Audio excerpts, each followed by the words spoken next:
Pine Creek Ranch, California, June 1913.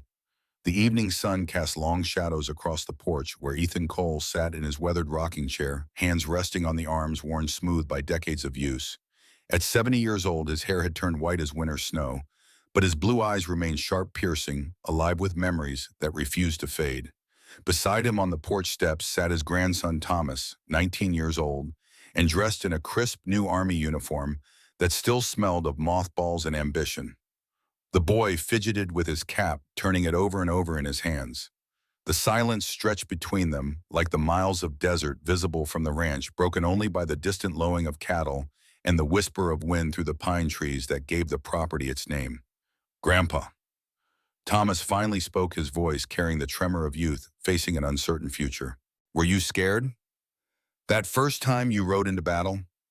Ethan's gaze drifted toward the horizon where the desert began, a vast expanse of sand and stone that had witnessed more than its share of blood and redemption. He was quiet for so long that Thomas thought perhaps the old man hadn't heard the question. Then Ethan spoke, his voice low and measured, carrying the weight of truth. "Scared, son. I was 18 years old when I joined the Union Cavalry in Pennsylvania. The night before the Battle of Shiloh, I vomited behind the supply wagons until there was nothing left in my stomach but fear. But when dawn came, I climbed onto my horse because that's what had to be done." Thomas leaned forward, hands stilling on the cap. "How did you get through it?" "By remembering I was fighting for something bigger than myself. But that wasn't the greatest lesson I learned about courage." Ethan's eyes found his grandson's face, studying the young features that reminded him so much of Rebecca, his long-dead wife whose memory still lived in every board of this house. "The real lesson came later.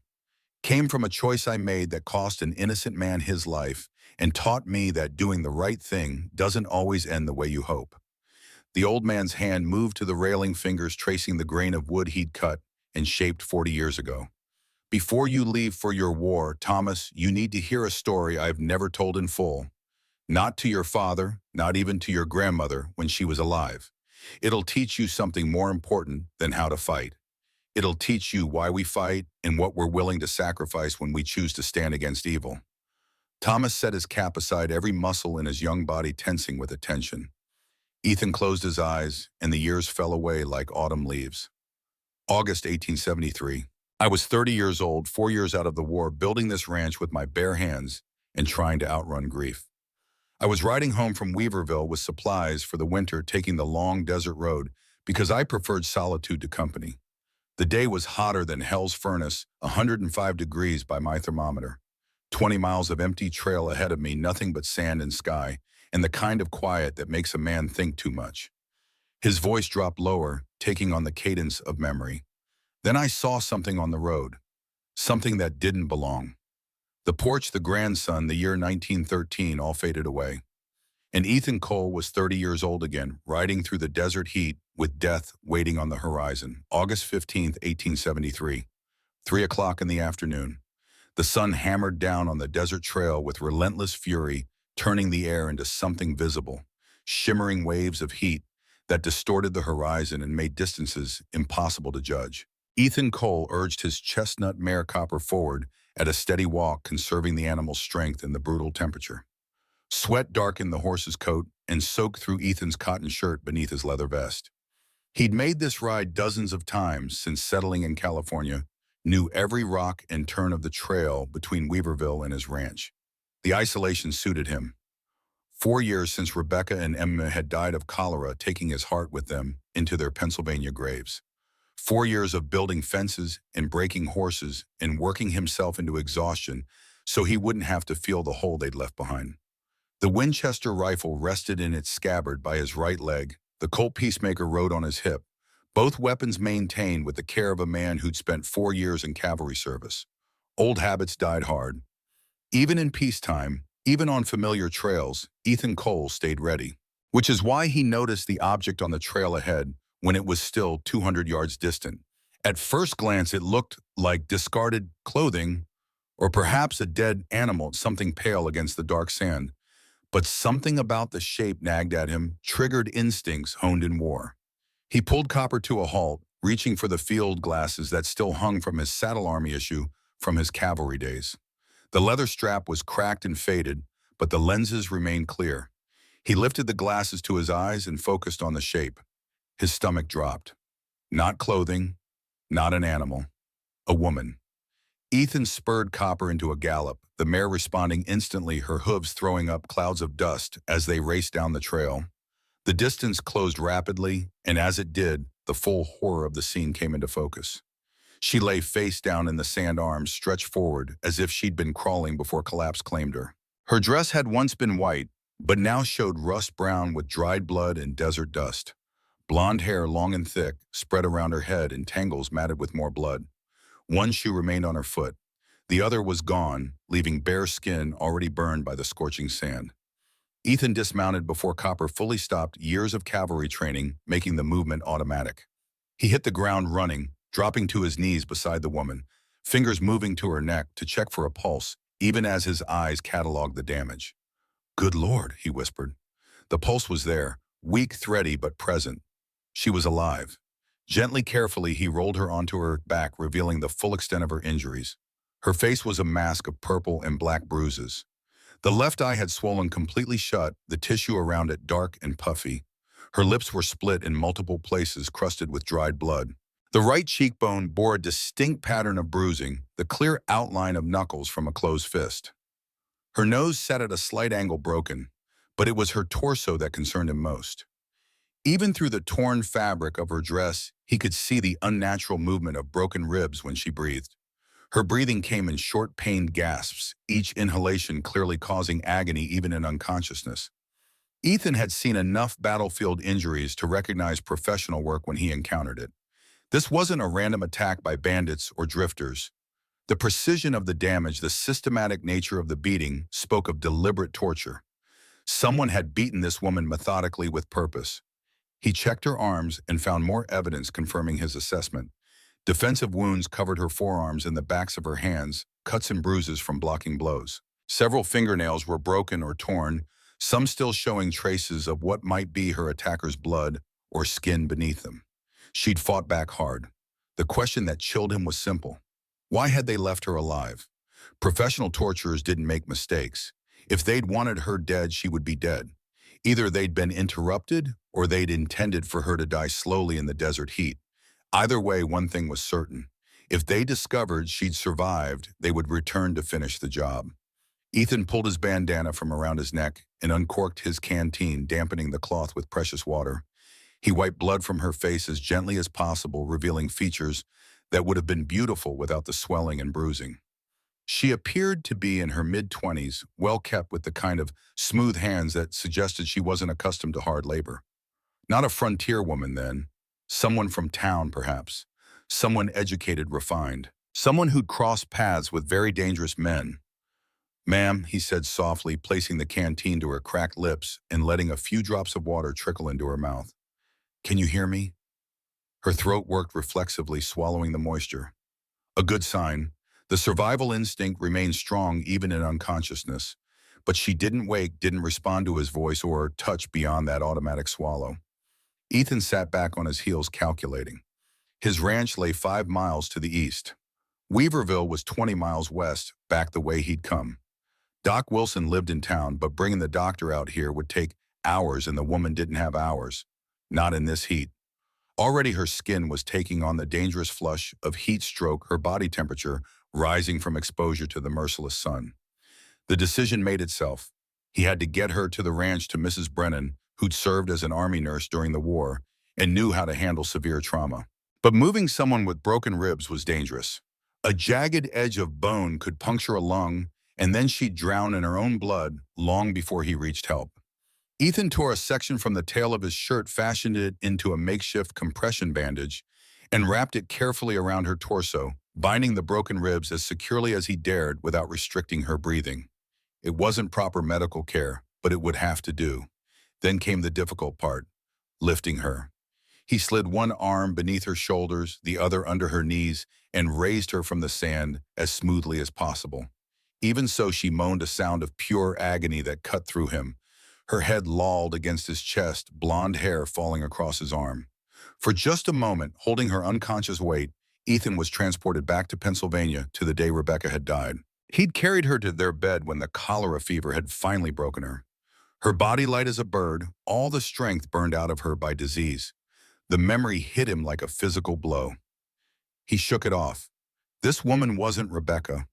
Rebecca was 4 years dead, buried in Pennsylvania soil alongside their daughter. This woman was alive, and she would stay alive if he had anything to say about it. Ethan lifted her onto Copper's saddle, positioning her so she half reclined against the horn, then mounted behind her, one arm wrapped around her waist to hold her secure. The other hand took the reins. She fit against him like she belonged there, her head coming to rest against his shoulder, as if seeking comfort even in unconsciousness. "Easy now, girl," he murmured to Copper, and the mare seemed to understand the gravity of the situation. She moved forward at a careful walk, each step measured and gentle. The 5-mile journey home felt like 50. The sun continued its brutal assault, the temperature seeming to climb even higher as afternoon wore toward evening. The woman stirred occasionally, whimpering in pain, but never fully woke. Ethan kept watch on the trail behind them, hand never straying far from his pistol, alert for any sign of pursuit. His mind raced with questions. Who was she? What had she done to deserve such brutality? Were her attackers still searching for her, and most pressing, would they track her to his ranch? A memory surfaced, unbidden, sharp and bitter. Andersonville, 1864. The failed Union raid on the Confederate prisoner of war camp. They'd found a woman there held in the guards' barracks, accused of being a Union spy caught sabotaging supply lines. She'd begged the raiders for help, tears streaming down her face, insisting she was innocent, that the Confederate captain had framed her after she'd refused his advances. But the mission was to free prisoners, not to investigate individual claims of injustice. The commander had ordered them to leave her. Mission parameters were clear. They'd ridden away. A week later, Ethan had heard from a scout that the woman had been hanged at dawn the morning after the raid. 2 months after that, a Confederate deserter confirmed what Ethan had suspected. The woman had been innocent. The captain had indeed framed her for refusing him, and she died because Union soldiers had prioritized orders over justice. That failure had haunted Ethan for 9 years. He'd followed orders like a good soldier, and an innocent woman had died. Not this time. Whatever this woman had done, whatever trouble she'd brought to his doorstep, he wouldn't abandon her. He wouldn't make the same mistake twice. Pine Creek Ranch appeared on the horizon as the sun began its descent toward the western mountains, painting the sky in shades of orange and gold. The 2-story house stood solid in welcoming smoke rising from the chimney, where Mrs. Brennan would be preparing the evening meal. The barn and corrals, the outbuildings and fences, all the work of Ethan's hands over 4 long years. A modest operation, but honest, clean, a place where a man could live it with himself, if he didn't turn away from those who needed help. Copper carried them into the yard, and Ethan saw Mrs. Martha Brennan step out onto the porch, wiping her hands on her apron. She was a stout woman in her 50s, hair gone completely gray, but pulled back in a severe bun that spoke of military precision. Rebecca's aunt, who'd followed Ethan west because she had no one else after the cholera took her niece, and because she understood that sometimes the only way to survive grief was to stay in motion. Her eyes widened as she took in the scene, and then her nurse's training took over. The shock vanished, replaced by calm competence. "Merciful heavens," she breathed, already moving toward them. "What happened?" "Found her on the desert trail," Ethan said, dismounting carefully while still supporting the woman. "Beaten near to death. Multiple broken ribs, possible head trauma, severe bruising and lacerations." Mrs. Brennan's hands moved over the woman's body in quick professional assessment, her touch gentle but thorough. "She's burning up with fever. We need to get her inside immediately. Take her to the spare room." She raised her voice, calling toward the barn. "Jack, Danny, get over here now." 2 young men emerged from the Barn brothers, who worked as ranch hands. Jack Murphy, the elder, at 22, tall and rangy, with the permanent squint of someone who's spent his days in harsh sun. Danny, 19, shorter and stockier, with red hair and a face full of freckles. Both stopped dead at the sight of the woman in Ethan's arms. "Don't stand there gawking," Mrs. Brennan snapped. "Danny, fetch hot water, clean bandages, and my medical kit. Jack, saddle a fresh horse and ride for Doc Wilson in town. Tell him it's an emergency and Mr. Cole needs him immediately." The brothers scattered to their tasks as Ethan carried the woman into the house. The spare bedroom was small but clean furnished, simply with an iron frame bed, a washstand, and a ladder-backed chair.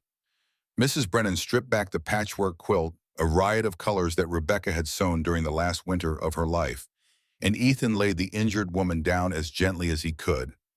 Even that small movement made her whimper, her body instinctively curling toward the pain in her ribs.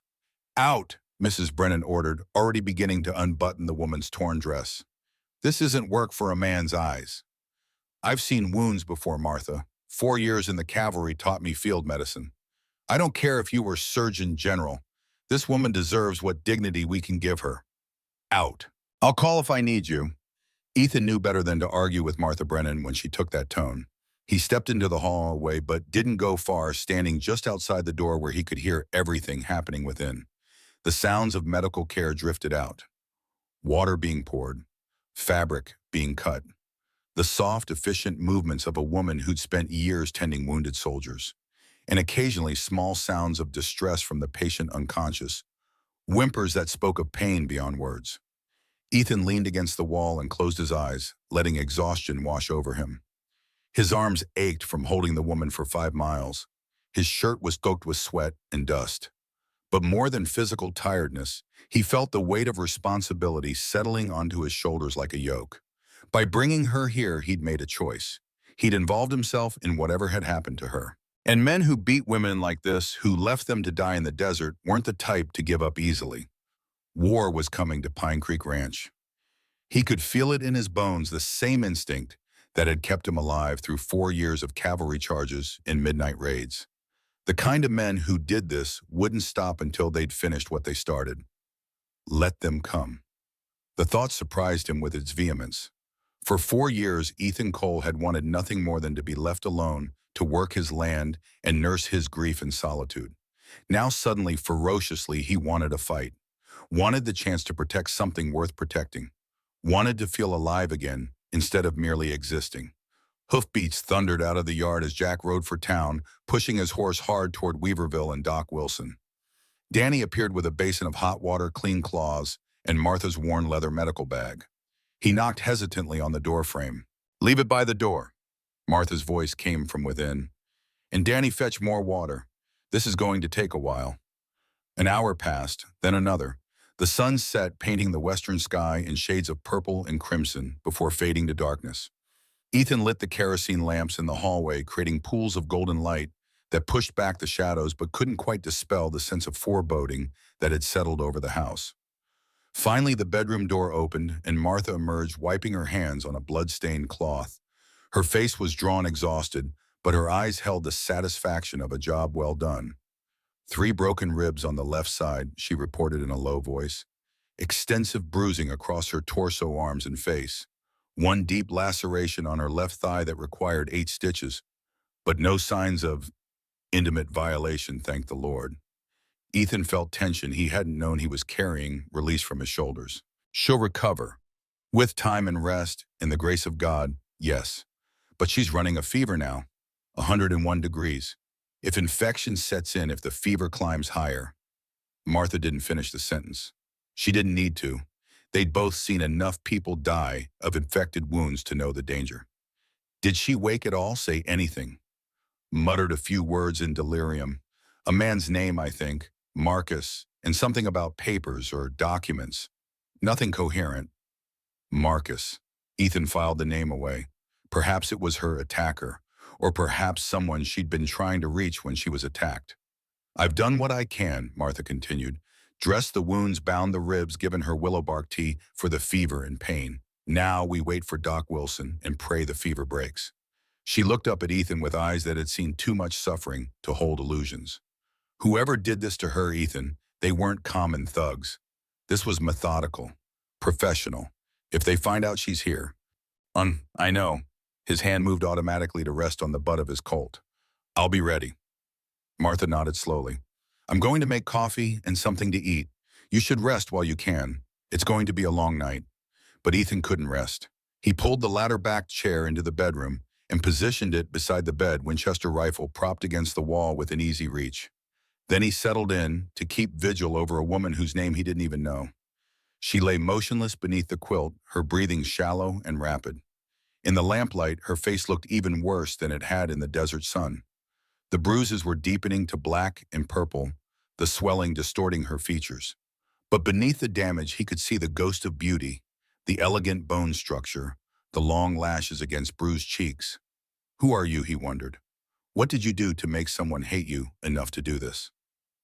The night deepened. From somewhere in the darkness came the lonely howl of a coyote answered by others in the distance. Normal sounds of the frontier night. But tonight they felt ominous, as if the predators sensed blood and were gathering. Ethan must have dozed because he jerked awake to the sound of hoofbeats in the yard. He was on his feet instantly, rifle in hand, moving to the window. But it was just Jack returning with Doc Wilson, their horses lathered and blowing from the hard ride. Doc Wilson was a tall, spare man in his late 50s with gray hair and spectacles that caught the lamplight as he dismounted. He carried his battered leather medical bag, the same one he'd carried as a Union Army surgeon at places whose names still appeared in Ethan's nightmares. Shiloh, Antietam, Gettysburg.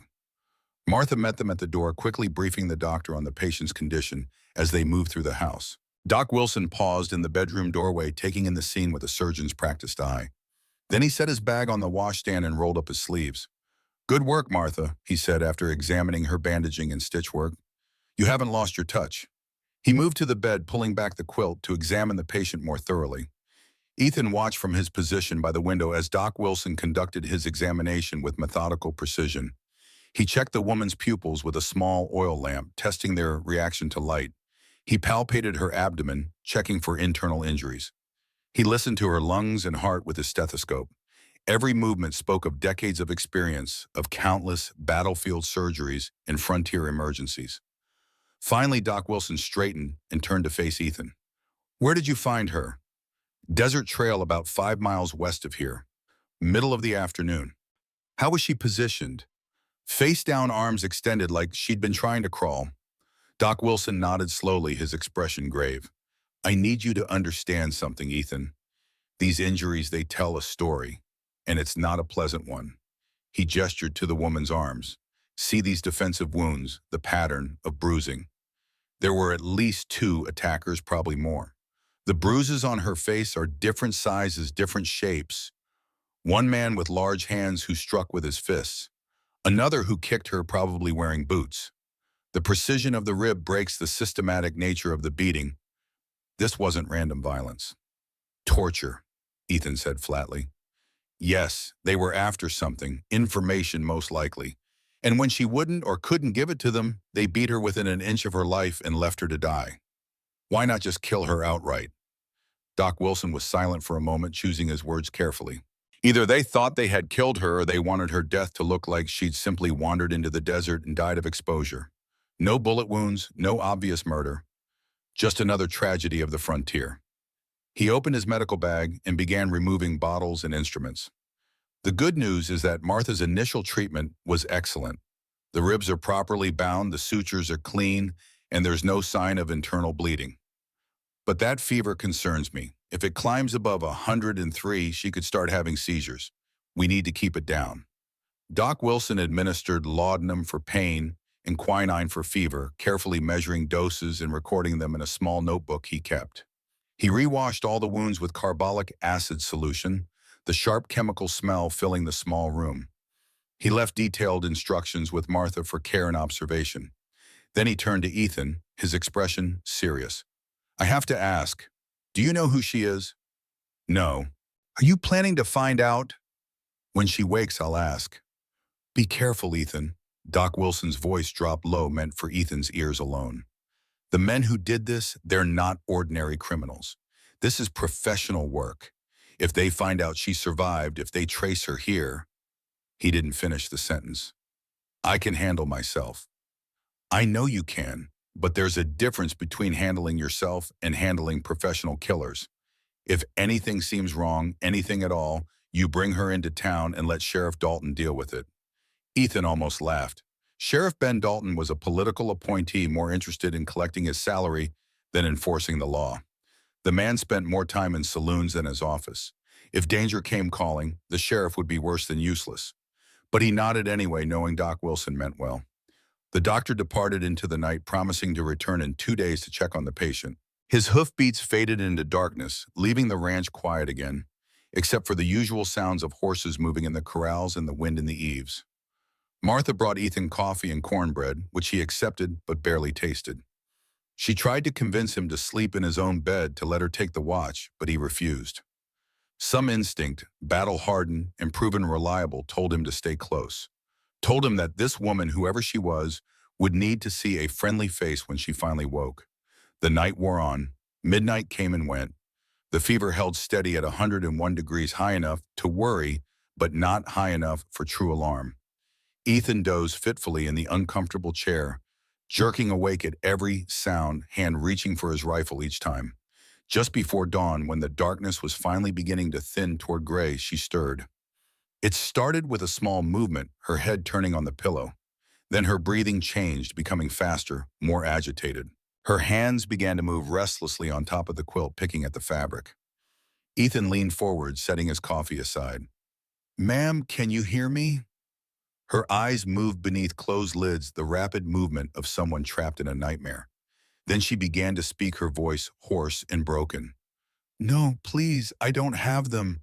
I don't know where." Her head thrashed weakly from side to side. "Marcus, Harrison, please don't." She was reliving it, Ethan realized. Reliving the attack in her fever dreams. He reached out hesitantly, then gently touched her shoulder. "You're safe now. No one's going to hurt you here.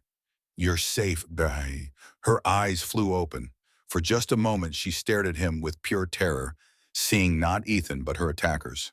Then awareness slowly filtered into her gaze, along with the confusion and pain. She tried to sit up, gasped, as agony lanced through her broken ribs and fell back against the pillow. "Easy," Ethan said softly, his voice carrying the same gentle tone he used with spooked horses. "Don't try to move. You have got broken ribs. You need to stay still." She stared at him, breathing hard, eyes moving over his face as if trying to determine whether he represented safety or danger. Finally, she spoke, her voice barely more than a whisper. "Water." Ethan poured water from the pitcher on the washstand, then slid his arm carefully beneath her shoulders, supporting her weight as he held the glass to her cracked lips. She drank greedily, water running down her chin. When the glass was empty, she sagged back against his supporting arm, exhausted by even that small effort. "Thank you," she managed. "Can you tell me your name?" She hesitated, fear flickering across her battered features. He could see her weighing the decision, trying to determine if truth or lies would serve her better. "Sarah," she finally said. Sarah Morgan. "I'm Ethan Cole. This is my ranch. I found you on the desert trail yesterday afternoon. You'd been badly beaten and left for dead." Fresh tears welled in her eyes, spilling down her bruised cheeks. "They tried to kill me. They said no one would believe me anyway, so they might as well finish it." "Who said that, Miss Morgan?" I... She closed her eyes and he could see her struggling with how much to reveal. "I can't tell you. It's too dangerous. If they knew I was here, if they knew you helped me, let me worry about that. Right now you need to rest and heal. Everything else can wait." But even as he said it, Ethan knew it wasn't true. Whatever Sarah Morgan had gotten herself mixed up in it was already at his door. The only question was how long before her enemies came looking. She studied his face for a long moment, searching for something. Trust, perhaps, or just confirmation that he wasn't going to throw her back to the wolves. Whatever she saw there seemed to satisfy her because some of the tension left her body. "I don't know how I can ever repay you for saving my life," she whispered. "No payment necessary. Just get well." Her eyes drifted closed again, exhaustion pulling her back down into sleep. But before unconsciousness claimed her, she murmured one more thing so quietly Ethan almost didn't catch it. "They took the papers, the evidence. It's all gone now." Then sleep took her, leaving Ethan with more questions than answers. He eased her back down onto the pillows and pulled the quilt up to her chin. Then he returned to his chair and his rifle, watching the first light of dawn creep through the window to paint her bruised face in shades of gold and shadow. Evidence, papers, men who beat women and left them to die.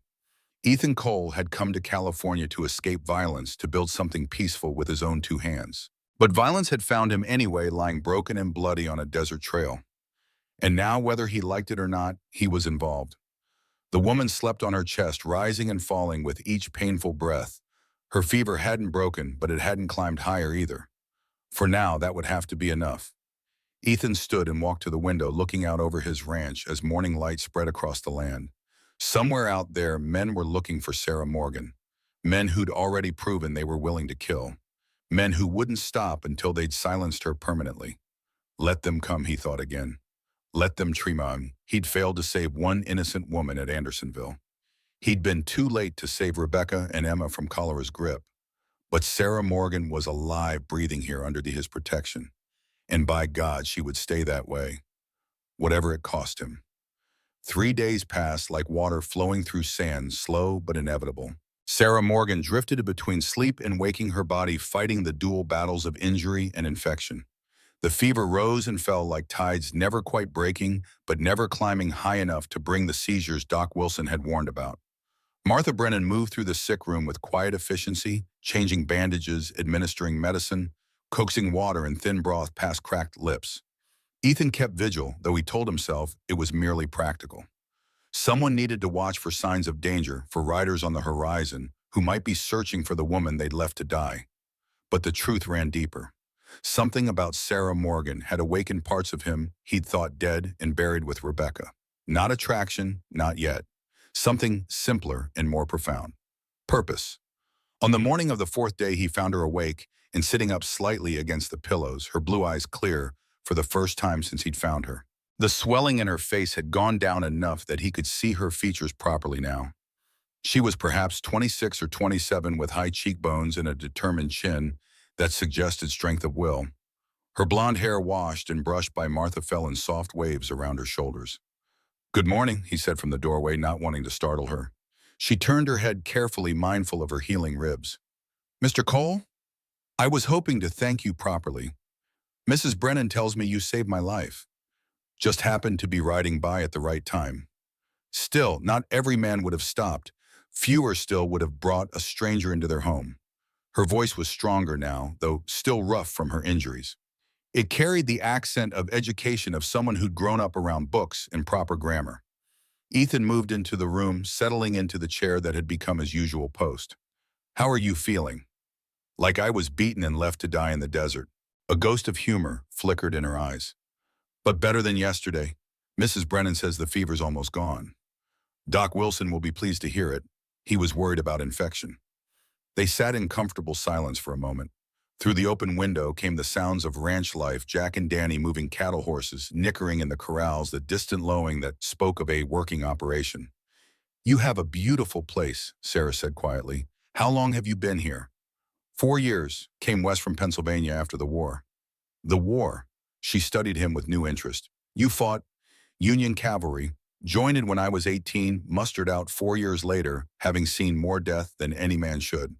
Came home to find my wife and daughter taken by cholera all while I was off fighting for principles." The bitterness in his voice surprised him. He rarely spoke of Rebecca, and Emma had trained himself to keep that wound closed. Sarah's expression softened with genuine sympathy. "I'm so sorry. Long time ago now. Different life." He shifted in the chair, uncomfortable with the direction of conversation. "What about you, Miss Morgan? Mrs. Brennan said you mentioned names in your fever. Marcus, Harrison. Care to tell me what kind of trouble you're in?" Her face shuddered immediately, a fear replacing sympathy. "I told you I can't. The less you know, the safer you'll be. Little late for that. The minute I brought you here, I made myself part of your story. Whatever men did this to you, if they're looking, they'll eventually come asking questions. I'd rather face them knowing what I'm up against than go in blind." She looked away toward the window in the peaceful ranch beyond. When she spoke, her voice was barely above a whisper. "I worked as a teller at a Blackwell's Bank in Sacramento. Started there 2 years ago, right after my father died. He'd been an accountant, taught me numbers and ledger keeping. Most banks won't hire women for such positions, but Marcus Blackwell needed someone competent, and I was willing to work for half what he'd pay a man." "Marcus Blackwell, that's one of the names you mentioned." "Yes, he owned the bank, seemed respectable enough. Pillar of the community, donations to churches and orphanages, always in the society pages." Her hands twisted the edge of the quilt. "But 6 months ago, I noticed discrepancies in some accounts. Small amounts at first, $50 or $100, moving in ways that didn't make sense. I thought perhaps I'd made errors in recording transactions, so I went back through older ledgers. She paused and Ethan waited patiently. This was her story to tell at her own pace.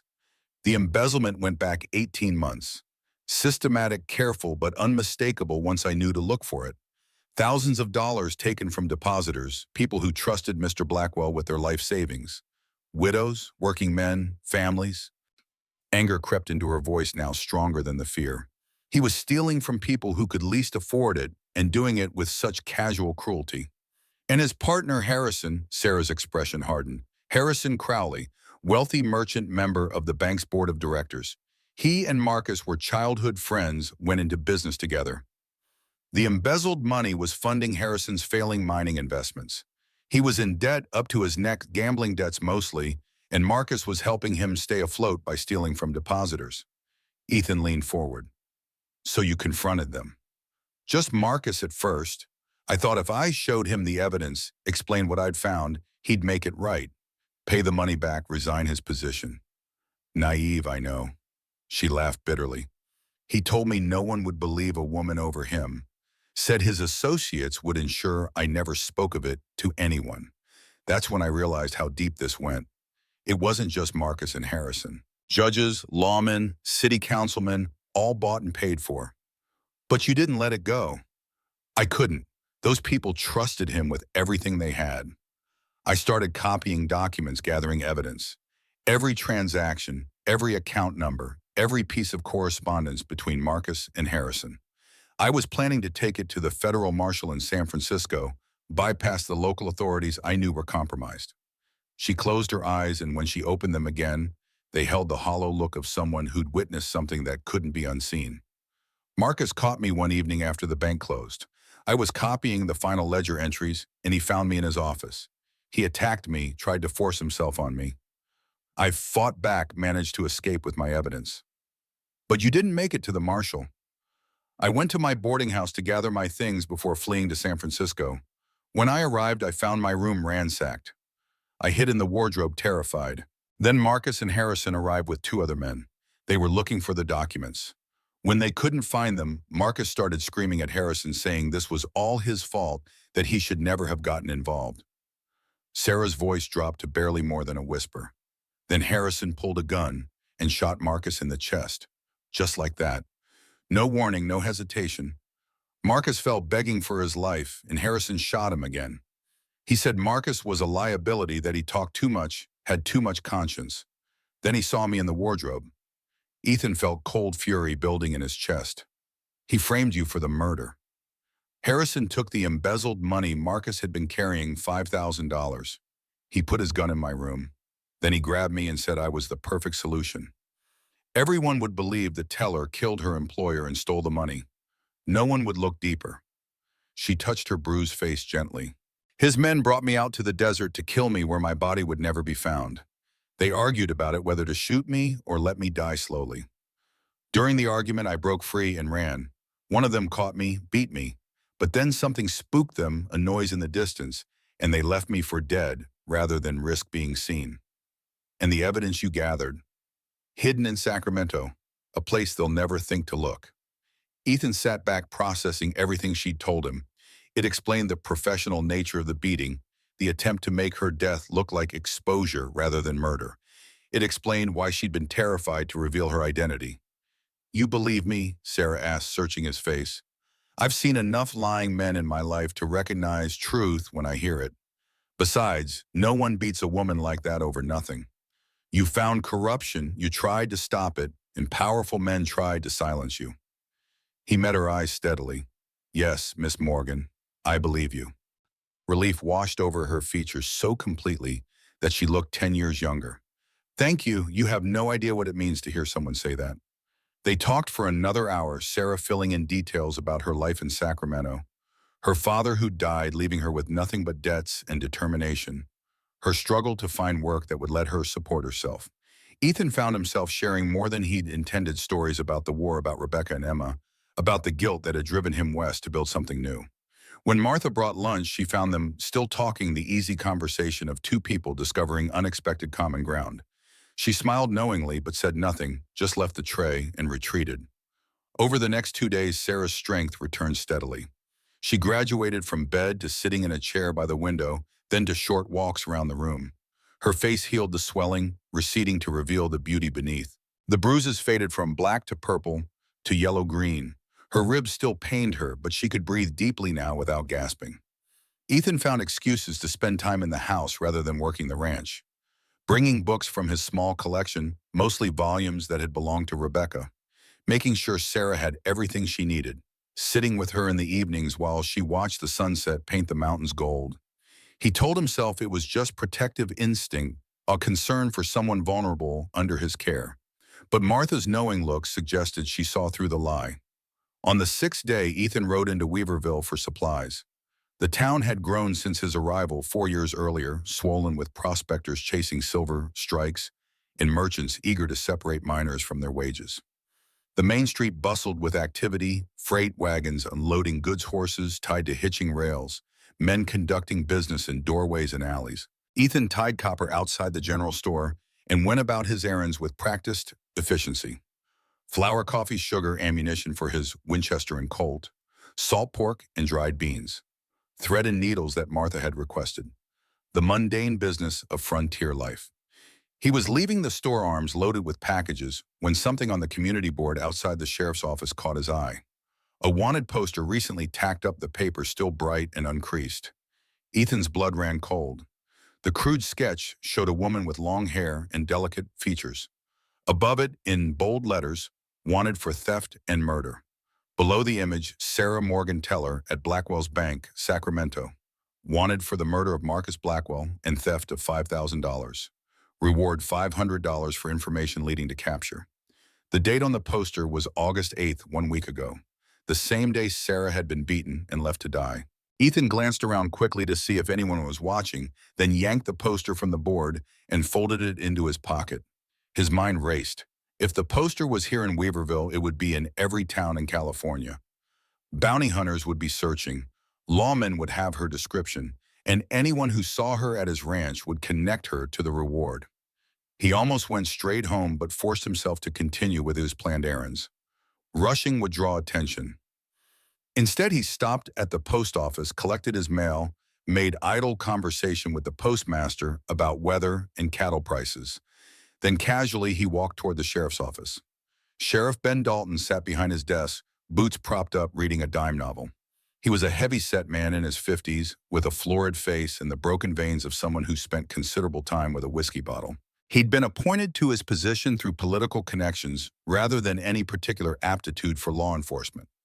"Cole," he grunted, not bothering to remove his feet from the desk. "Don't see you in town often. Just picking up supplies. Heard any news lately?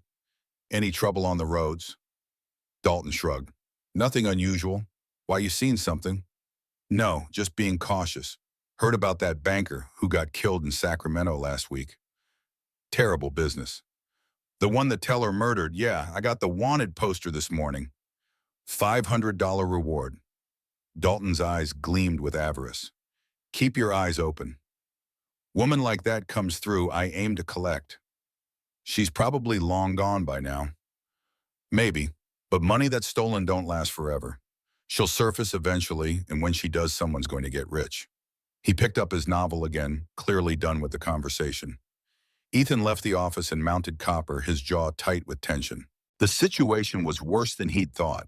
Not only was Harrison Crowley searching for Sarah, but every lawman and bounty hunter in California now had reason to bring her in. Dead or alive, the poster didn't specify.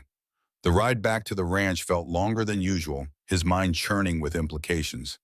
He had to tell Sarah about the poster, and then they had to decide what to do next. He found her on the front porch, wrapped in a shawl despite the August heat. She'd been gaining strength daily, and Martha had encouraged her to take fresh air. She smiled when she saw him approaching, then the smile faded as she registered his expression. Something's wrong. Ethan dismounted, tied copper to the rail, and pulled the folded poster from his pocket. Without a word, he handed it to her. The color drained from Sarah's face as she unfolded it and read.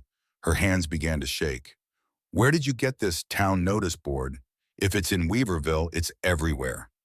He sat down beside her, keeping his voice low and calm. Sarah, I need you to tell me the truth, all of it. Is there any part of your story you haven't told me? She looked up at him, eyes brimming with tears. I swear to you, Ethan, everything I told you was true. I didn't kill Marcus. Harrison did. I witnessed it, and I didn't steal that money. Harrison took it after he murdered Marcus. The poster is a lie, all of it. He studied her face looking for any sign of deception. He'd interrogated enough prisoners during the war to recognize when someone was lying. Sarah Morgan met his gaze directly, her fear and anger genuine, her desperation real. I believe you, he said quietly. Fresh tears spilled down her cheeks. Why, you barely know me. That poster says I'm a murderer and a thief. Why would you believe me over official documents? Because I've learned the hard way that official documents can lie. Because I've seen what powerful men will do to protect themselves. And because the woman who was beaten nearly to death on that desert trail isn't a killer. She's someone who made powerful enemies by trying to do the right thing. Sarah reached out impulsively and took his hand, squeezing it hard. Thank you. I don't deserve your faith, but thank you. They sat in silence for a long moment, hands clasped, the weight of the situation settling between them. Finally, Ethan spoke. The evidence you hid, where is it exactly? Sarah hesitated, then seemed to make a decision. Holy Cross Cathedral in Sacramento. There's a confessional booth on the east wall, third one from the altar. Behind the wooden panel where you kneel, there's a loose board. I hid all the documents there. Ledgers proving the embezzlement, correspondence between Marcus and Harrison, everything needed to prove what they did. And Harrison doesn't know about this hiding place. No one knows. I was careful. The cathedral is open all day for prayer, and Father O'Brien keeps a predictable schedule. I put the documents there 3 days before Marcus caught me copying the final entries. They were my insurance policy. Ethan turned to face her fully. Then that's our answer. We go to Sacramento, retrieve the evidence, and take it to someone who can't be bought. Federal marshal judge, someone outside Harrison's influence. We clear your name and put him in prison where he belongs. Sarah shook her head vehemently. No, absolutely not. I won't let you risk yourself for me any more than you already have. You've saved my life, that's enough. With that poster out, you think you can just walk into Sacramento and waltz out with evidence. Harrison will have men watching for you, oh. Bounty hunters will be searching. You need protection, someone to watch your back. Then I'll hire someone. Use some of my savings. Sarah. He spoke her name gently but firmly. I'm not letting you do this alone. You can argue all you want, but my mind's made up. She stared at him, and he could see her weighing his determination against her desire to keep him safe. Finally, she asked, Why? Why would you risk everything for me? You barely know me. You have this ranch of life here. If something happened to you because of my troubles. Ethan looked out over the land he'd built with his own hands, the fences and corrals and house that represented 4 years of back-breaking labor. Then he looked back at Sarah Morgan, at the bruises still fading from her face, at the strength and courage that had kept her alive through torture and abandonment. 4 years, he said quietly. 4 years I've been out here working myself into exhaustion so I wouldn't have to feel anything. So I wouldn't have to remember Rebecca, and Emma wouldn't have to think about all the men I killed in the war, all the choices I made that I can't take back. I've been half alive going through motions. Then you appeared, and suddenly I have a reason to wake up that isn't just avoiding nightmares. He turned to meet her eyes directly. Maybe I can't save Rebecca. Maybe I can't go back and make different choices at Andersonville. But I can help you. I can stand between you and men who want to silence you. And maybe that matters. Sarah's eyes glistened with tears. What if you get hurt? What if they kill you? Then I'll die doing something that matters instead of slowly dying of boredom and guilt on this ranch. That's not funny. I'm not joking. He squeezed her hand. We're going to Sacramento. We're getting that evidence. We're clearing your name and putting Harrison Crowley in prison. That's not negotiable. For a long moment, Sarah simply looked at him. Then slowly she nodded. All right, but we do this smart. We plan carefully. No heroics, no unnecessary risks. Agreed. Martha appeared in the doorway, took one look at their clasped hands and serious expressions, and cleared her throat. I'm guessing from the look on your faces that something's happened. Ethan filled her in quickly, showing her the wanted poster. Martha's face hardened as she read it. Lies, she said flatly. Anyone with eyes can see this girl isn't a murderer. Thank you, Sarah said softly. Don't thank me yet. If you two are planning to go after evidence in Sacramento, you'll need help here. I can manage the house and feeding everyone, but Jack and Danny will have to handle all the ranch work. That's asking a lot. I'll talk to them, Ethan said, but first we need to plan this properly. They spent the rest of the afternoon and into the evening working out details. Jack and Danny were brought into confidence, sworn to secrecy about Sarah's presence. Both young men proved immediately loyal, Danny promising to shoot anyone who came asking questions, Jack more practically pointing out that they'd need to be cautious about visitors. The plan took shape. They would leave in 3 days, giving Sarah more time to heal. Ethan would book passage on the stagecoach to Sacramento, traveling as brother and sister to avoid suspicion. Once there, they would find Sarah's friend, Beth Hartley, a nurse at Sacramento General Hospital, who Sarah trusted implicitly. Beth would provide shelter while they retrieved the documents. Then came the crucial question, who could they trust to take the evidence once they had it? Local law enforcement was clearly compromised. Even the federal marshal stationed in Sacramento might be in Harrison's pocket. There's a circuit judge, Sarah said slowly. William Harper. He's based in San Francisco, but travels through Sacramento twice a year. My father knew him, slightly said he was one of the few truly honest men in California politics. If we could get the evidence to him. When's he due in Sacramento next? Not until October. 2 months from now. Too long. Harrison could find you by then. Ethan thought hard. We need someone closer, someone we can reach quickly once we have the documents. There's Doc Wilson, Martha suggested. He's respected, has connections in San Francisco. If he vouched for the evidence, certified it as genuine, that would carry weight. It wasn't perfect, but it was something. They refined the plan, worked through contingencies, tried to anticipate problems. By the time full darkness fell, they had something that resembled a workable strategy. That night, Ethan lay in his bed, staring at the ceiling, unable to sleep. Tomorrow he would tell Jack and Danny the full story. Tomorrow he would begin preparing for a journey that might end in his death. Tomorrow he would commit himself fully to Sarah Morgan's cause, whatever the cost. He should feel fear, anxiety, the same sick dread he'd felt before battles during the war. Instead, he felt alive. The next morning dawned clear and hot. Ethan rose early, did his usual rounds of the ranch, then gathered Jack and Danny in the barn for a private conversation. He told them everything from finding Sarah beaten on the trail to the wanted poster to the plan to retrieve evidence in Sacramento. Jack listened in grim silence, his weathered face revealing nothing. Danny's expression cycled through shock, anger, and finally fierce loyalty. When Ethan finished, Jack spoke first. Boss, you're asking us to harbor a fugitive. If the law comes, that's aiding and abetting. I know what I'm asking. Good. Jack's stern expression softened into something like respect. Because we're saying yes. That poster's horseshit, anyone can see it. Girl like that doesn't kill nobody. You go get your evidence. We'll keep this place running and make sure no one bothers Mrs. Brennan. Danny nodded enthusiastically. And if that Harrison fellow's men show up, they'll get a warm welcome from my rifle. I'd rather you not shoot anyone, Ethan said dryly, but keep your weapons close and your eyes open. The 3 days before departure passed in a blur of preparation. Ethan cleaned and oiled, his weapons packed light but practical. Sarah regained more strength, daily practicing walking without showing pain, preparing herself for the physical demands of travel. Martha sewed her a traveling dress in somber colors that would help her blend in, nothing that would draw attention. On the evening before their planned departure, Ethan found Sarah on the porch again, staring toward the desert where he'd found her. She didn't turn when he sat beside her. Having second thoughts, he asked. About going home, about letting you come with me. Yes. She finally looked at him. I keep thinking about all the ways this could go wrong. Harrison's men finding us. Bounty hunters recognizing me. The evidence not being where I left it. You getting hurt protecting me. Stop.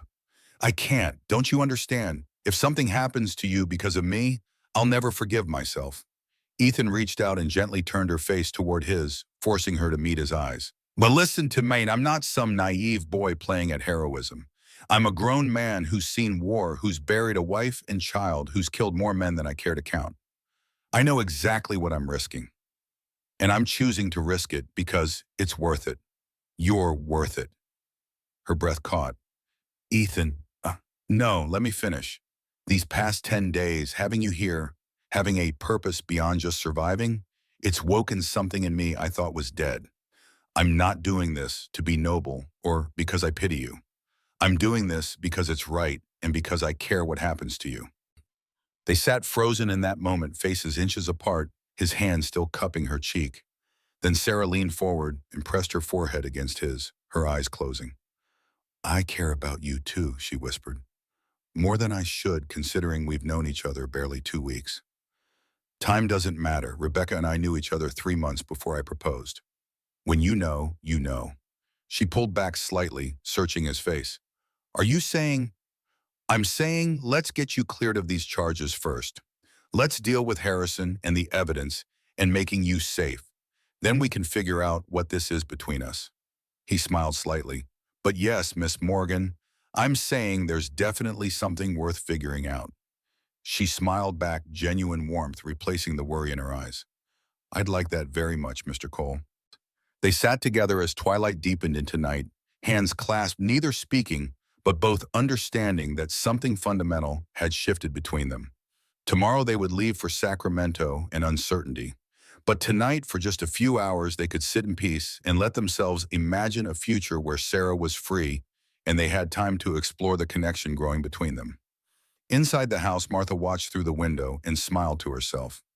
She'd seen the way Ethan looked at Sarah, the way he'd come back to life over the past week and a half. Rebecca would approve, she thought. Rebecca would want Ethan to find happiness again, to have someone to protect and care for. And if that someone came with danger and wanted posters and powerful enemies, well, Ethan Cole had never been one to choose the easy path. The next morning they departed before dawn. Ethan had arranged for them to catch the stagecoach in Weaverville at noon, giving them time to reach town without rushing. Sarah wore her new traveling dress, a bonnet that partially obscured her face, and carried a small carpet bag with spare clothing. Anyone looking at them would see a rancher and his sister traveling to the city on family business. Jack and Danny stood in the yard to see them off. Danny looking worried, Jack characteristically stoic. You watch your back, boss, Jack said, shaking Ethan's hand. That city's full of snakes. I'll be careful. You do the same here. Anyone comes asking questions about strangers, you haven't seen anything. Martha hugged Sarah tightly, whispering something in her ear that made Sarah nod seriously. Then she turned to Ethan. Bring her back safe, Martha said quietly.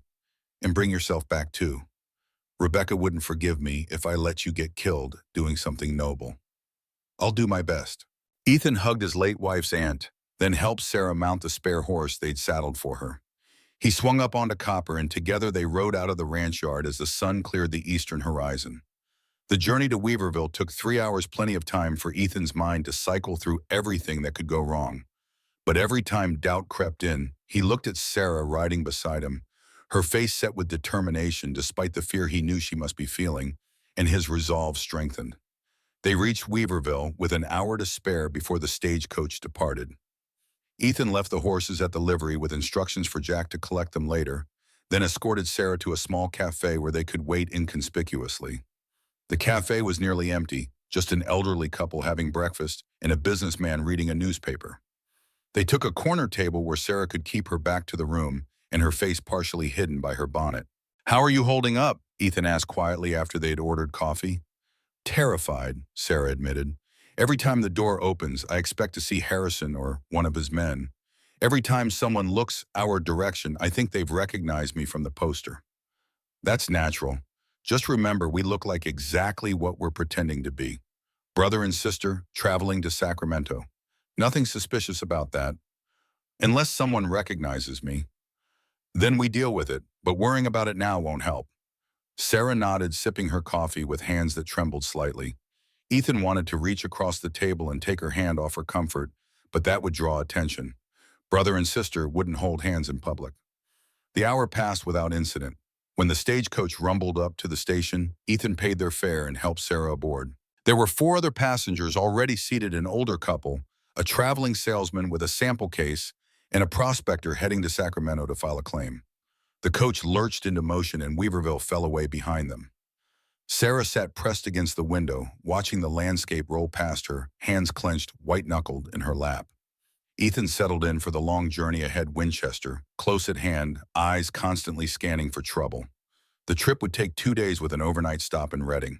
2 days of vulnerability, of potential recognition of danger around every bend. But it was too late for second thoughts now. They were committed. And whatever lay ahead in Sacramento, whatever waited when they tried to retrieve the evidence that could clear Sarah's name and destroy Harrison Crowley, Ethan Cole would face it standing between Sarah Morgan and anyone who tried to harm her. He'd made her a promise, silent but absolute. She would not face this alone. And Ethan Cole, for all his faults and failures and ghosts, had never broken a promise in his life. He didn't intend to start now. The stagecoach rattled through the California wilderness, 6 passengers cramped into a space meant for comfortable seating of 4.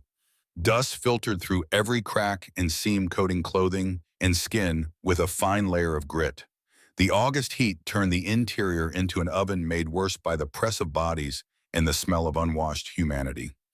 Ethan sat beside Sarah, positioned so he could watch both the other passengers and the trail visible through the window. His hand rested casually on his thigh, inches from the Colt Peacemaker concealed beneath his coat. Old cavalry habits ran deep. Trust no one. Watch everything. Stay ready. The traveling salesman, a portly man named Harold Webb with pomaded hair and a ready smile, had been talking almost nonstop since they left Weaverville. He sold agricultural equipment, he explained at length, and business was booming in the Sacramento Valley. New farms needed plows and harrows and seed drills, and Harold Webb was happy to provide them all at reasonable prices with generous credit terms. The prospector, a grizzled man who gave his name only as Pike, listened with the patient tolerance of someone accustomed to solitude. The elderly couple, the Hendersons, dozed fitfully against each other, their heads bobbing with the coach's movement. "And what takes you folks to Sacramento?" Webb asked, his salesman's instinct for conversation never flagging despite the heat and dust. "Family business," Ethan answered shortly, hoping his tone would discourage further inquiry. It didn't. Webb was too practiced at reading people, at finding conversational openings. "Ah, family. The most important business there is, you and your sister visiting relatives." Something like that. Webb's eyes moved to Sarah, studying her with the sharp assessment of someone who made his living reading customers. She kept her face partially turned toward the window, the bonnet hiding her profile, but Ethan saw Webb's gaze linger on the fading bruises still visible on her jaw. "Ma'am, if you don't mind my saying, you look like you've had some trouble recently." "I hope nothing serious." Sarah's hands tightened in her lap, but her voice remained steady. "I had a fall. Clumsy of me." "Ah." Webb nodded, but something in his expression suggested he didn't quite believe the explanation. "Well, I hope you're recovering nicely."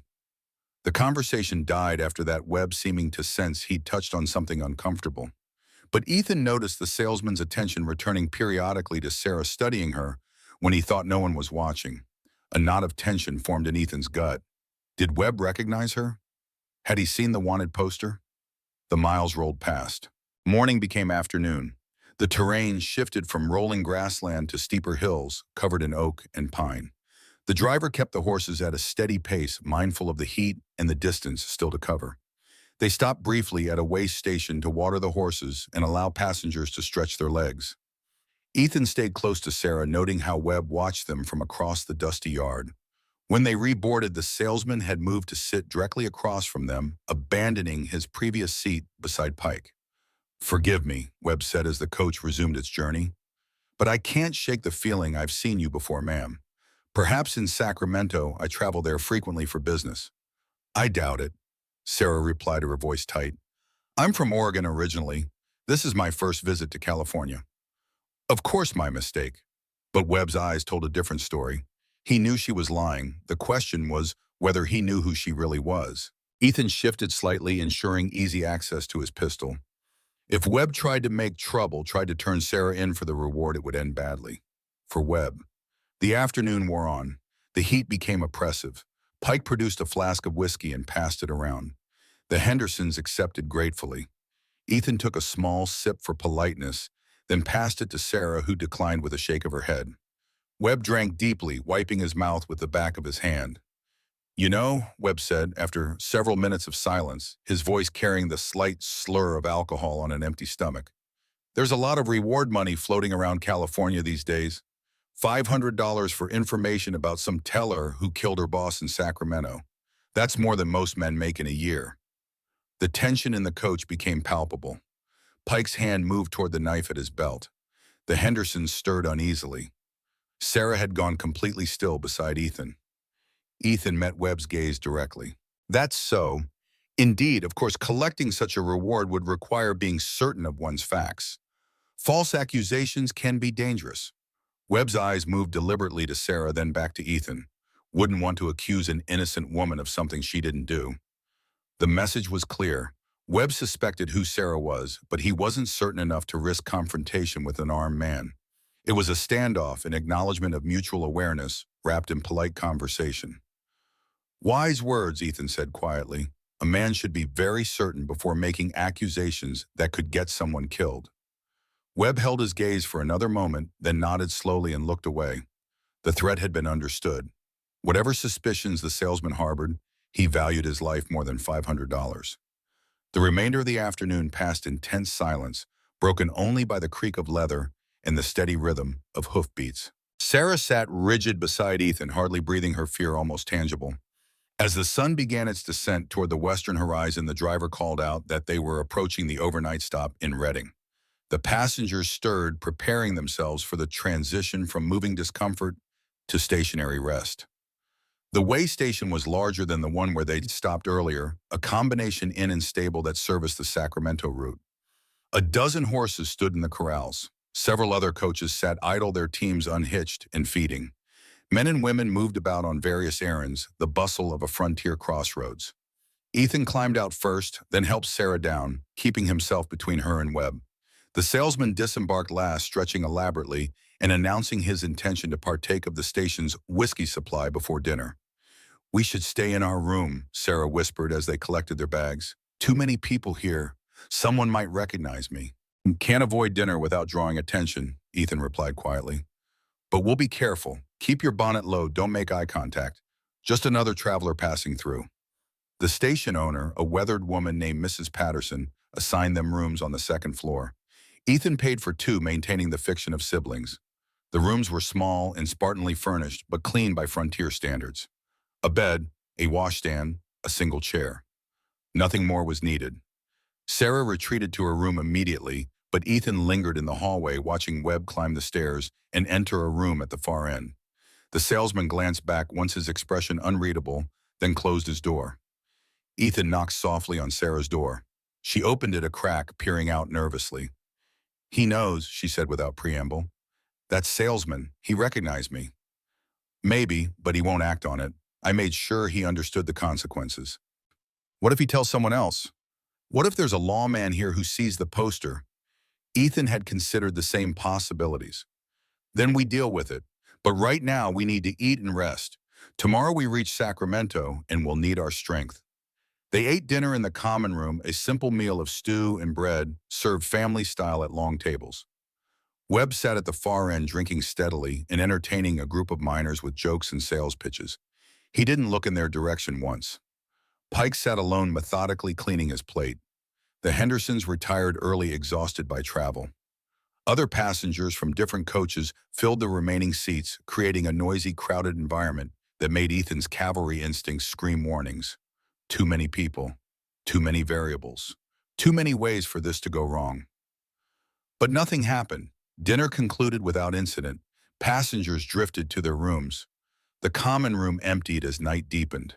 Ethan walked Sarah to her door, then paused. "Lock this behind me. Don't open it for anyone but me. If there's trouble, go out the window.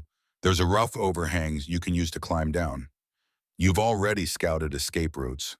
"Always." He almost smiled. "Old habits from the war. Sleep if you can. We leave at first light." She reached out suddenly and took his hand, squeezing it tightly. "Thank you. For everything. For not giving up on me even when it would be easier." "Nothing worth doing is easy." He squeezed back, then released her hand. "Lock the door." He listened for the bolt sliding home, then went to his own room. But he didn't sleep. Instead, he sat in the chair facing the door, Winchester across his lap, Colt within easy reach, listening to the sounds of the station settling for night, footsteps in hallways, doors opening and closing, the distant whinny of horses, the creak of old wood adjusting to temperature changes. Somewhere around midnight, footsteps paused outside his door. Ethan's hand closed around the Winchester stock, his fingers sliding to the trigger. The footsteps moved on, but he didn't relax. Couldn't relax. Not until Sarah was safe. Dawn came slowly, the darkness thinning by imperceptible degrees until the window showed gray light. Ethan rose stiffly from the chair, stretched, muscles gone tight from hours of immobility, then splashed water from the washstand on his face. He knocked on Sarah's door. She answered immediately, already dressed, her bag packed. She hadn't slept either, he could see it in her eyes. Ready, as I'll ever be. They descended to find breakfast already laid out, other passengers gathering to eat before departure. Webb was notably absent, his chair empty at the table. Ethan felt a prickle of unease. Where was the salesman? They ate quickly, then went to board the waiting stagecoach. The driver was checking harnesses, making final preparations. The Hendersons were already seated inside. Pike climbed aboard, nodding silently to Ethan. Webb appeared just as the driver was preparing to call for last boarding. The salesman looked rumpled and slightly hungover, but his eyes were clear as they moved over the assembled passengers. "Thought you might leave without me," he said cheerfully, climbing aboard and settling into his seat. "Would have been a shame. I've enjoyed the company." The coach lurched into motion. Reading fell away behind them. The final leg of the journey to Sacramento stretched ahead, roughly 8 hours of travel if weather and roads cooperated. The morning passed much like the previous day, dust and heat, uncomfortable seating, desultory conversation that Ethan mostly ignored his attention, split between watching the trail and monitoring Webb's behavior. The salesman seemed to have lost interest in Sarah, focusing instead on trying to sell the Hendersons' agricultural equipment they clearly didn't need. But Ethan caught occasional glances, the salesman's eyes moving to Sarah and then away. Calculating. Considering. They stopped at midday to water the horses and allow passengers to stretch. Ethan helped Sarah down, then froze. 3 riders approached from the east, moving at a purposeful canter. As they drew closer, Ethan saw the gleam of badges on their chests. Lawmen. His hand moved toward his Colt, then stopped. Drawing on peace officers would only confirm guilt. Instead, he positioned himself slightly in front of Sarah, blocking their direct view of her. The riders pulled up at the way station, dismounting with the practiced ease of men who spent most of their lives in saddles. The leader was tall and rangy, with a weathered face and hard eyes. He approached the stagecoach driver first. "Heading to Sacramento?" the lawman asked. "Yes, sir, deputy," the driver confirmed. "We're looking for a woman, wanted for murder. Blonde, mid-20s, might be traveling with an accomplice." He pulled a folded paper from his pocket. The wanted poster. Ethan's pulse hammered. Beside him, he felt Sarah trembling. The deputy's eyes moved over the assembled passengers, lingered on Sarah, moved to Ethan, then surprisingly moved on to Webb. "You folks see anyone matching that description?" Webb stepped forward and Ethan's hand moved back toward his pistol. If the salesman betrayed them now, there would be blood. "Can't say that I have, deputy," Webb said easily, "though we've been traveling from Weaverville, so perhaps she's ahead of us rather than behind." The deputy studied Webb for a long moment. "You sure about that? $500 is good money for information." "I'm sure. These folks are just families and honest working men. No murderesses among them." Why Ethan's mind raced. Why would Webb protect them after making it clear he knew who Sarah was? The deputy looked unsatisfied but had no grounds to pursue it further. "Well, keep your eyes open. Woman's dangerous. Killed her employer in cold blood for money. If you see her, report to the nearest law office immediately." He and his men remounted and rode off toward Reading. The passengers stood in stunned silence, then slowly began reboarding the coach. Ethan caught Webb's arm as the salesman moved past. "Why?" Webb met his eyes, and for the first time, the salesman's jovial facade cracked to show something more genuine beneath. "I've got a sister, Mr. Cole, and she's got a husband who beats her. Black eyes, broken ribs, excuses about falling downstairs. I tell her to leave him, but she says no one would believe her. Says he's too well connected, too respectable." He glanced at Sarah, his expression sad. "I saw those bruises on your sister. saw the fear in her eyes. Maybe she's not your sister at all. Maybe she's that wanted woman. But I've learned that wanted posters don't always tell the truth, and respectable men aren't always what they seem. So I figure if she's running from something, she's got good reason. Ethan felt something in his chest loosen. Thank you. Don't thank me. Just make sure she gets whatever justice she's looking for. Webb climbed into the coach, ending the conversation. The remainder of the journey passed without incident. As afternoon wore toward evening, the landscape changed again. More farms appeared, fields of wheat and corn, small settlements clustered along the river. The smell of civilization, both its promise and its corruption.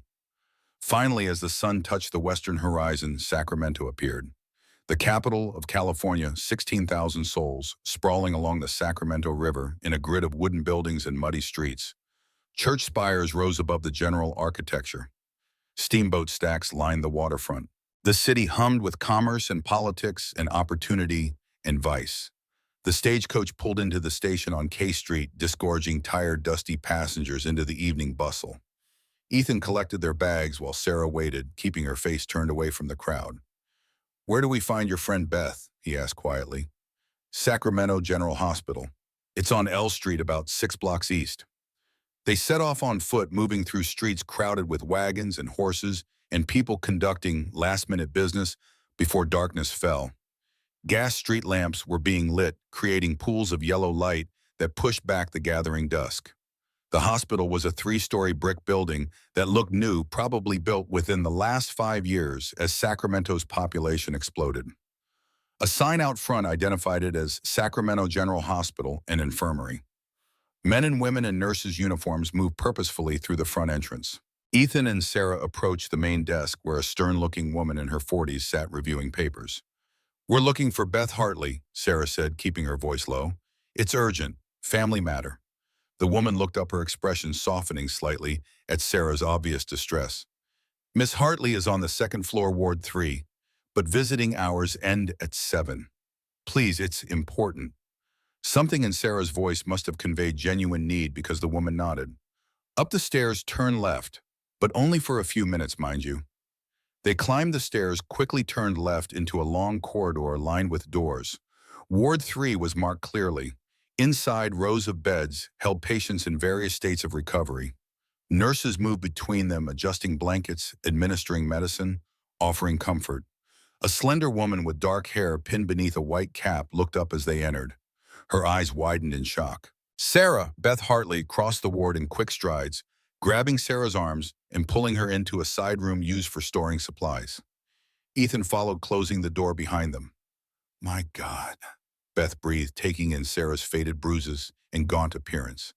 "Everyone thinks you're either dead or on the run. The police, the newspapers, everyone's talking about the banker's murderess who disappeared." "I didn't kill Marcus," Sarah said urgently. "Harrison did. I witnessed it, and now he's framing me to cover his own crimes." Beth's sharp nurse's eyes moved to Ethan. "Who's this Ethan Cole? He saved my life. He's helping me." Beth assessed Ethan with the same direct gaze she'd given Sarah, then nodded slowly. "You look like a man who keeps his word. Are you going to keep her safe?" "That's the plan." "Good." Beth turned back to Sarah. "What do you need from me?" Sarah quickly explained their situation. The evidence hidden in the cathedral. The need for shelter while they retrieved it. The plan to take everything to someone who couldn't be bought. Beth listened without interrupting, her expression growing more serious as the story unfolded. When Sarah finished, the nurse was quiet for a long moment. "You can stay at my apartment," she finally said. "It's small, but it's safe, and I know someone who might help, Deputy Frank Miller. He's new to Sacramento, transferred from Arizona Territory about 3 months ago. He's been asking questions about the Blackwell murder, seems to think something doesn't add up." "Can we trust him?" Ethan asked. "I think so. He's got a reputation for honesty, which makes him unpopular with the other deputies. But he's tough, a gunfighter before he took a badge. If anyone can stand up to Harrison Crowley, it's Miller." It wasn't much, but it was more than they'd had. No, they made plans quickly. Beth would finish her shift at 8, then take them to her apartment. In the morning, they would approach the cathedral and attempt to retrieve the evidence. If successful, Beth would arrange a meeting with Deputy Miller. As they spoke, a commotion erupted in the hallway outside. Voices raised in anger, heavy footsteps approaching. Beth cracked the door, looked out, then turned back with fear in her eyes. Harrison Crowley. He's here demanding to see the administrator about an inquiry into missing funds. Sarah's face went white. He can't see me if he knows I'm alive in Sacramento. Back door, Beth said quickly. Through the ward left at the end down the service stairs. Go now. They moved fast, Ethan keeping Sarah close as they navigated between beds of sleeping patients. Behind them, Harrison's voice grew louder, arguing with hospital staff.